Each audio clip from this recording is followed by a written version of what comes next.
What's up, people? What's going on, everybody out there? Look at me. Can you tell right away that I'm in a chipper mood? Or is the sarcasm just dripping from my face? Can you tell? I don't know. I don't even know what kind of mood I'm in right now. But here's what I want to talk about right now. I want to say hello to Andrea, my MRI girl. Cutest little girl. I was at the MRI place yesterday talking to this little girl, and I don't know if you've ever been to an MRI, but they ask you if you're claustrophobic. Now I know why. They put you in this little tube, lots of banging, lots of noise, a little squeezy thing in case you panic. Think about being claustrophobic. I love being claustrophobic because I ride the trains every day. That's what I do. Not only do I have to take the bus to the city, but a lot of times I ride in with my wife, and then I get on the train only to be just jam-packed with people right in my face. And for some reason, I love it. I love when people are right there in my face. But know what I don't love is when people don't know how to read the New York Times. You know the New York Times, it's about yay big when you open it up. Now I'm sitting there the other day, and this guy opens his New York Times full force, and his elbow is about 15, like maybe a millimeter from my nose. And I'm thinking, this guy's gotta be kidding, he's gonna move any second now. And there he was, just reading away, going back and forth like he was looking for he was like looking at a road map, lost or something. So I'm like, I gotta take my headphones off because I don't want to start yelling at him because you can't tell the volume of your voice. I'm like, buddy, get your elbow out of my face. He's like, oh, sorry. I'm like, I didn't want to let it, and you know me, I'm not gonna let it die right there because this guy needs to be taught a lesson. So I'm like, fella, let me ask you a question. I think you probably think you're real, important there reading the New York Times. But you look like an idiot when you open it up with two hands full force like that? Don't you know the rules of the New York Times? There's a fold system there, buddy. There's an etiquette of reading the New York Times. There's a way to move it and shape it so you can read what you want. You're the kind of guy that reads the New York Times so other people will think that you're smart, ain't it? Why don't you get the New York Post and shove it up your ass and get the hell out of my face, all right? He's looking at me like I'm crazy. I'm like, no, buddy, you're the nut job one. You're lucky I don't pound you in the neck putting your elbow in my face like that. Now get a grip. I mean, there's rules to this thing. There's rules to riding the bus. There's rules to riding the train. You don't want to talk too loud. You don't want to do this. You don't want to do that. But rule number one, riding the subway trains, and I cannot believe that people don't know this rule, is when the doors open up, you let the people off first. Getting off. Because there it was. It happens almost every day. I'm trying to get off as well as everybody else behind me. And I'm being shoved off because everyone's trying to get off. And there's this little woman trying to get on. This little Oriental woman. Now, I don't want to be a racist or anything, but it just always happens to be some little Oriental woman. Maybe they don't think the rules apply to them.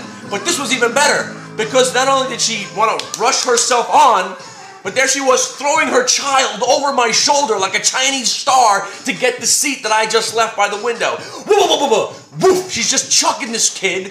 Bang! He's in the seat. She's running in there, and I want to knock her over because she's got to be maybe 5'1", maybe 100 pounds. And she's got her two red bags of food, chucking her kid over my shoulder, and I'm thinking I just want to barrel her over. So I give her a getting off. Ha ha ha ha ha! She laughs in my face. I'm like, what are you laughing at? But I gotta get off, so I'm out of there. But listen, there's rules to this thing. Learn them. I understand you don't want to learn the language. Okay, you live in your little enclave over there. You don't want to learn the language. Fine.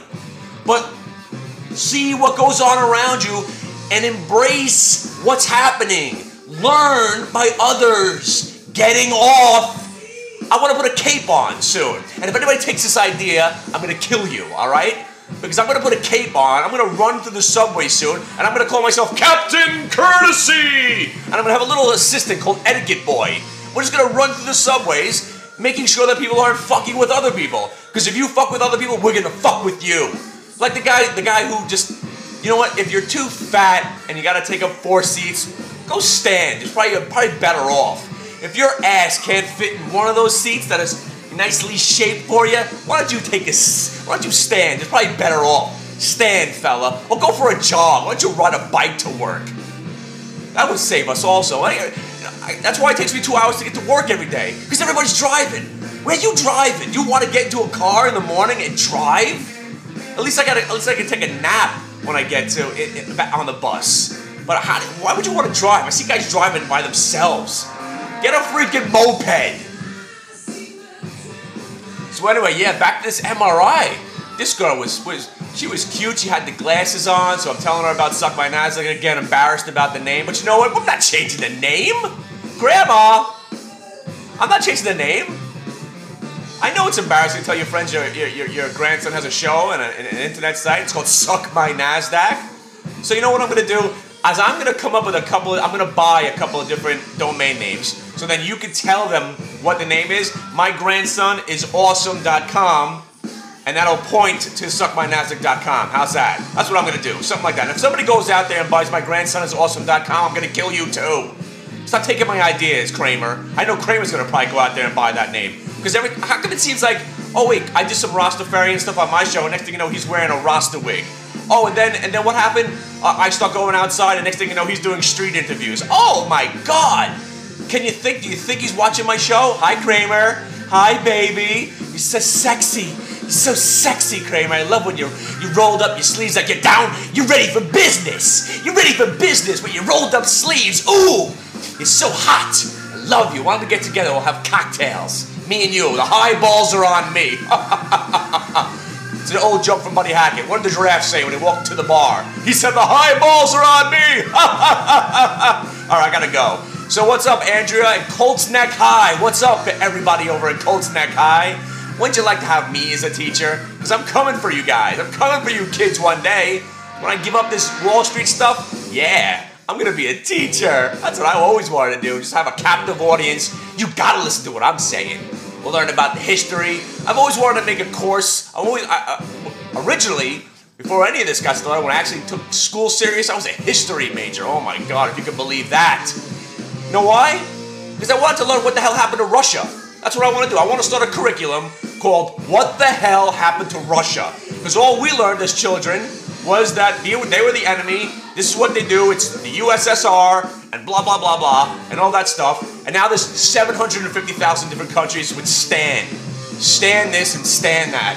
What the hell happened to Russia by Jefferson Krull? That's my quest in life. But anyway, Andrea, you were so cute. Thank you for helping in the MRI. And she asked me what kind of music I wanted to listen to. And she immediately said, would you like to hear some Led Zeppelin? And I said, why? Because I'm old? You think I just like classic rock? I said, you got anything else? But, then we spoke, and she goes to Colts Neck High, and we want to just say hello to her. So I hope you're watching, and I hope all your friends are watching, and I said, you got anything else? Yeah, well, I had to cut that off right there because we saw Efut going by, and I'm getting all these emails of congratulations.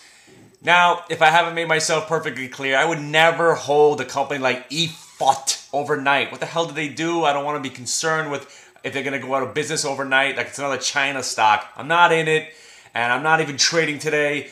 Garbage. Both the stocks I was looking at today, I was looking at SCOR and EFUT, looking to see if these things continued their moves. Scores an IPO that I own, and EFUT's a stock that I've been making money on every day, but now, of course, they got to ruin it for me!